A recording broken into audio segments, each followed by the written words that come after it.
I want to give honor to the Heavenly Father, Yahweh, and His Son, Yahweh Shai. I got a quick video today.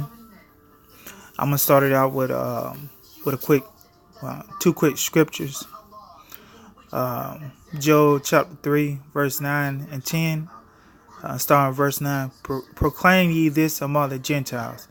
Prepare war. Wake up the mighty men. Let all the men of war draw near. Let them come up. Beat your plowshares into swords, and your pruning hooks into spears. Let the weak say, I am strong. This is a short clip.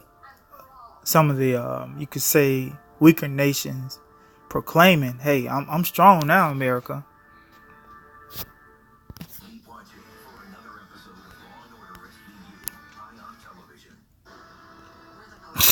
India has gotten into the arms race in space. India, their prime minister has announced that they knocked out a satellite. It was one of their own, by the way. They literally knocked out one of their own satellites and then declared itself a space-age power alongside Russia, China, and the United States. Curious story, huh? According to Indian officials, this is part of a large-scale program to create an anti-missile defense system for the nation, to which the world responds, you too? RT's Yulia Shapovalova reports. During the tests of the ground-to-space missile, the Indian military successfully shot down a satellite in low Earth orbit.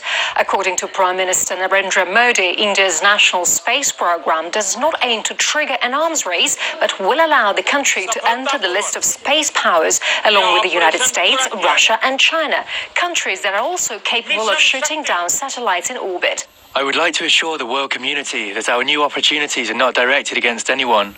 This is India's fast-growing defense initiative. India has always opposed the arms race in space, and our position does not change. India has been developing its own space program since it gained independence in 1947.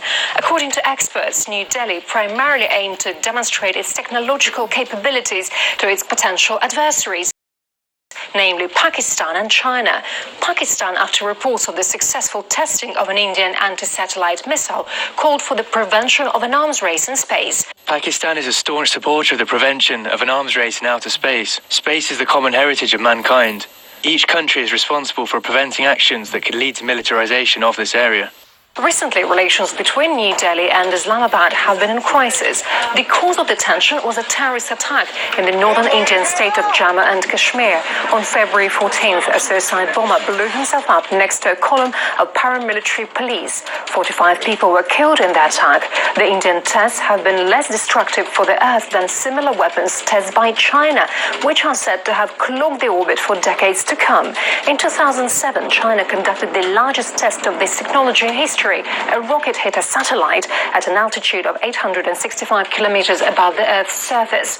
The test was criticized by many experts as numerous fragments of the satellite remained in orbit and, thanks to detonation, gained additional acceleration that forced the ISS and other spacecraft to perform evasive maneuvers. So far, there has been no official statement from the U.S. government. Acting Secretary of Defense Patrick Shanahan condemned the test, though saying it shows why the United States needs to develop a space force. So the modern battlefield has extended to space. Satellite systems are regularly used to guide missiles and drones to their destination, facilitate communication between soldiers on the battlefield, and spy on adversaries. Given how critical space assets are for national security, it's not surprising that militaries spend a lot of time developing ways to destroy their enemies' satellites. Yulia Shapovalova for the news with Rick Sanchez. I'm Rick Sanchez. You found us on YouTube, and that's awesome. But you know what? I'm also live every night at 7 and 8 p.m. Eastern on DirecTV and Dish and cable and satellite, the RT app, and Pluto TV. I'll see you there. Now to another area of tension. Venezuela